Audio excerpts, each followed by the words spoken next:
Hello, fellow Kinda Critics. Welcome to Kinda Critics. We're here to talk about a double feature, The First Purge and Ant Man and the Wasp. So, let's start with The First Purge. Ryan, you had a couple thoughts of it, let's just hear your review, straightforward. Review automatic 6 stars. Automatic 6, alright, why? For starters, I'll go with my pros. Because there was very little to dislike about this movie, but my first pro would have to be the storyline. It understood what it wanted to be. It gave you a good look at um, how the how the purge formed itself.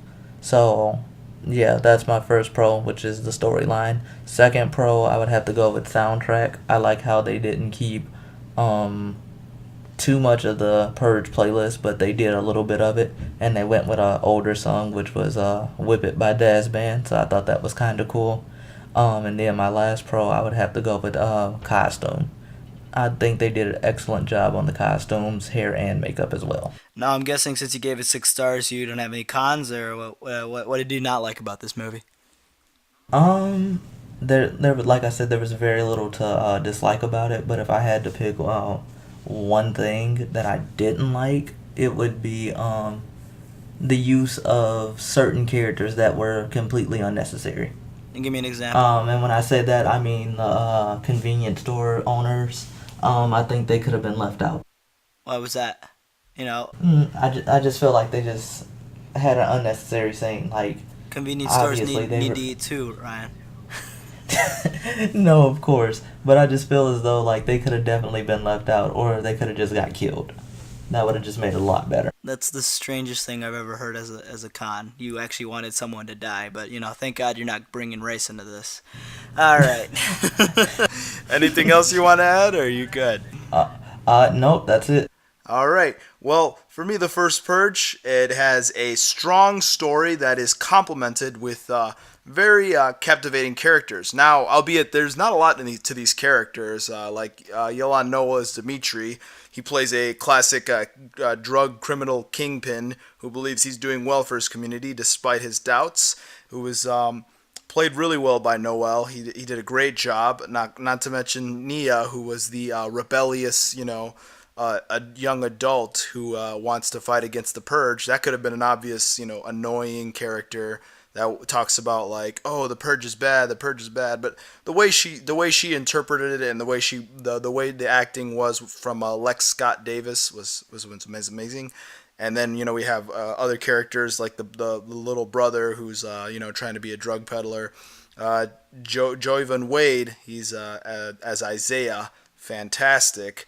Even the silly characters I really liked, like the guy who played Skeletor. He's crazy crack drug dealer. He did that really well. It was very frightening way to do that character. And back to speaking of crazy characters and very in a very serious, strange political satire. It's a subtlety and its directness just feels very balanced. It never felt like one way was going the other way and the other way was getting way too escalated. And I feel like that really did it.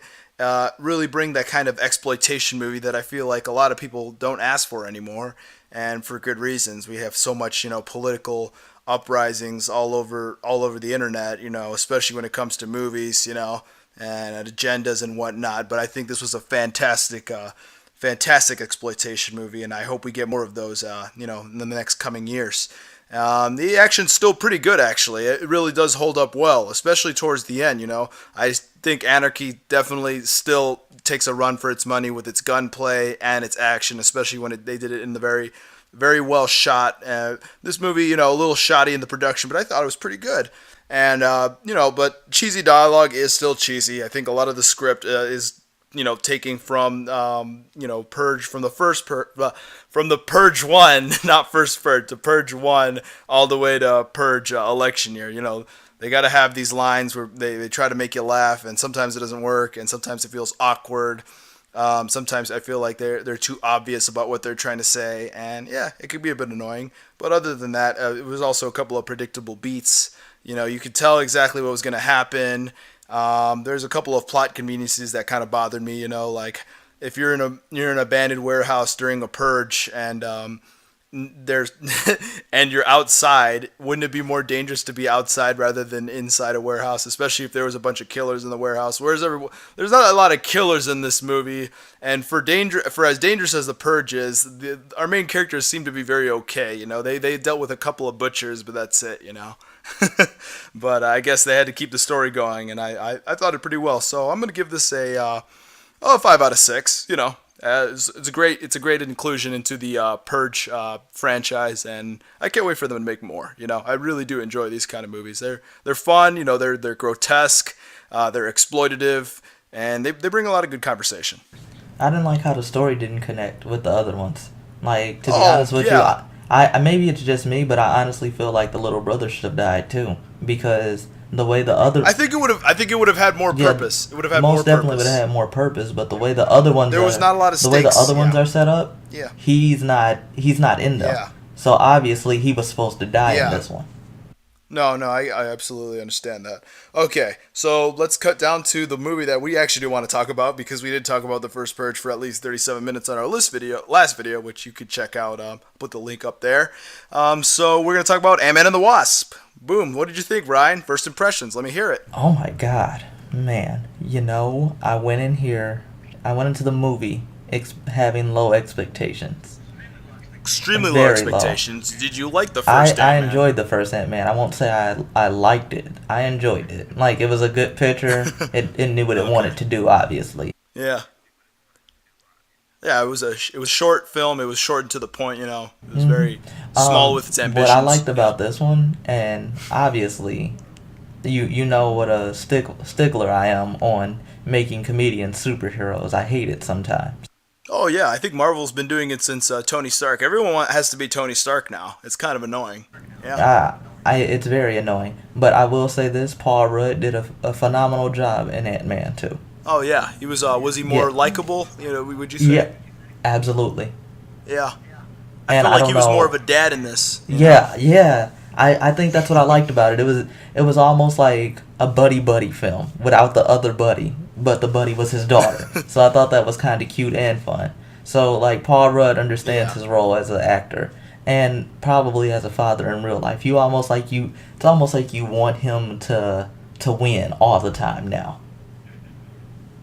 The other part, sorry if I'm a little slow. It's been a long night. But the other thing I liked about this movie is the Oh, ending. fun.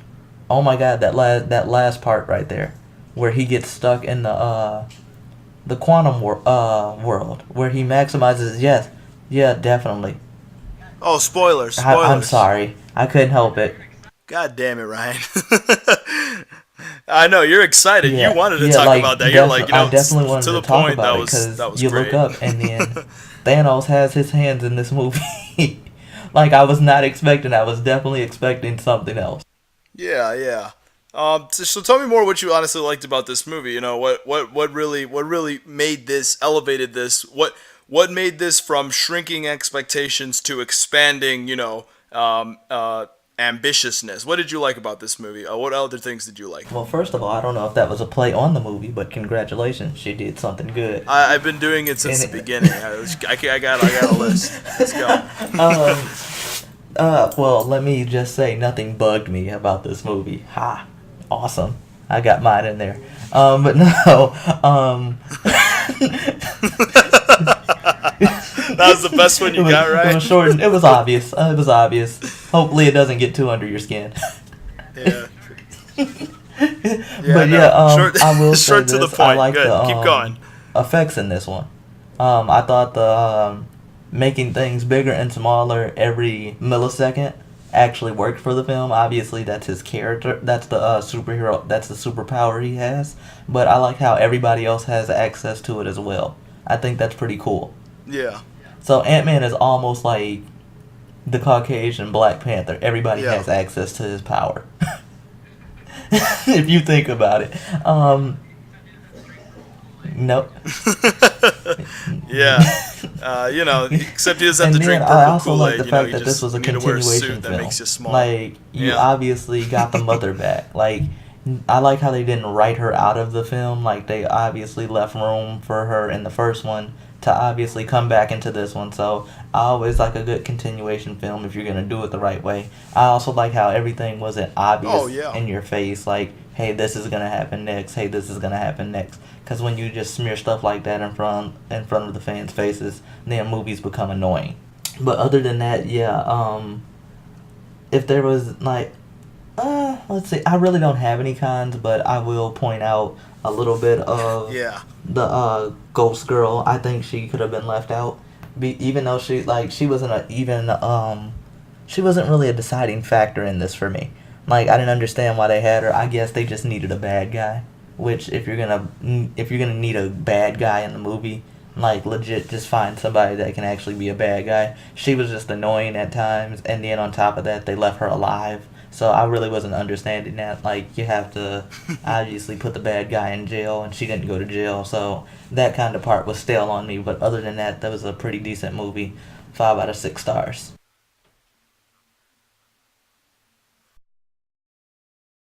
Fantastic. All right. Well, I am going to talk about a couple of things that you did say because I actually agree with you a lot. This story was completely carried by likable characters and a very punchy script. Paul Rudd as Ant Man. I liked him since the first Ant Man. I did like the first Ant Man a lot. I mean, albeit it wasn't as the most interesting storyline for a movie, especially with the villain in that Darren Cross, who played who was Yellow Jacket, and the conflict there was predictable. Everything felt and it did feel like everything was tacked on at the last minute, especially with the troubled production that it had. But other than that, I still thought it was a pretty good movie for especially with the humor that was really punched into it. It felt natural, it felt enjoyable. But this Ant Man and the Wasp, they really elevated it. Everyone is hilarious. Everyone has heart. Everyone's just so sweet. Everyone. I just feel like everyone really brought their A game and really wanted to be a relatable character, have a relatable relationship, and with everybody else, and it just all fit well.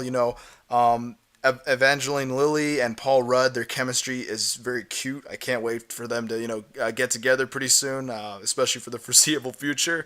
And Michael Pena as Lewis, who is my favorite character in Ant Man 1, he is hilarious in this. He continues to do a lot of improv comedy, and he's just so funny. He knows when to hit it hard. He knows when to not be annoying. I mean, a lot of people might be bothered by this, but I think he's really one of the most funniest sidekicks from any of the Marvel movies out so far, that don't have superpowers, and I think he's hilarious.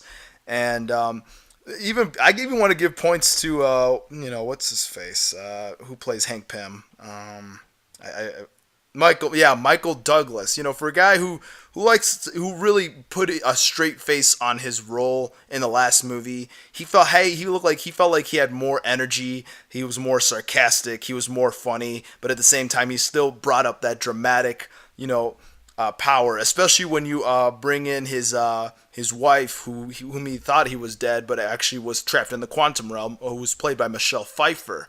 Even though you barely get a lot from it, I just feel like she really did meld well, and I think this story was really elevated by its cast, and this is the kind of acting, the kind of humor that you want to get out of a Marvel movie, and because you're just having so much fun, you really do care about these characters, and when they're in this kind of danger, you're just like, oh man, I can't wait what happens next. And I feel like the action and the vehicle scenes are creative and they're executed really well. I really hope whoever is directing this directs the next Hot Wheels movie, because this is crazy. All the cars are growing, the buildings are growing, they're shrinking. Ant Man grows and shrinks simultaneously. This is crazy. I love this. Like it has its own personality, its own style with these action scenes that I feel like a lot of Marvel movies. I just love the weird stuff in this. Like, when you saw the preview for this, an ant, playing drums, that's like stupid. Like, it's really stupid when you see that, but it's like, they make it work in this movie so well. And I can't wait to see more of the crazy stuff what they do with the quantum world. Cause I feel like the quantum world in this movie was like the crack, they give you like a little sniff of it and you're like, I want more of it. I want more quantum, the the world and quantum dimension. I want to be in that world more. And they just keep talking about it and talking about it. And you're like, please, can we please go to this world? And then finally, we go to the world for a couple minutes, and you're like, but I want more, because the weird stuff they do in this movie is fun. Giant ants are still pretty freaking awesome. The shrinking and then like malfunctioning, and like he's kind of like a little toddler is hilarious. Everything executed well, especially when it came to the special effects, especially when it came to the scaling down and the sizing up. I thought the way it did it, I want more weird stuff like this from Marvel movies. I'm getting tired of like the simple stuff. Being more restrained about what they think is normal in the Marvel universe, because the Marvel universe is supposed to be weird. The comic books, there's a bunch of crap that they haven't used yet, and I can't wait for them to do more movies like this where they expand those horizons.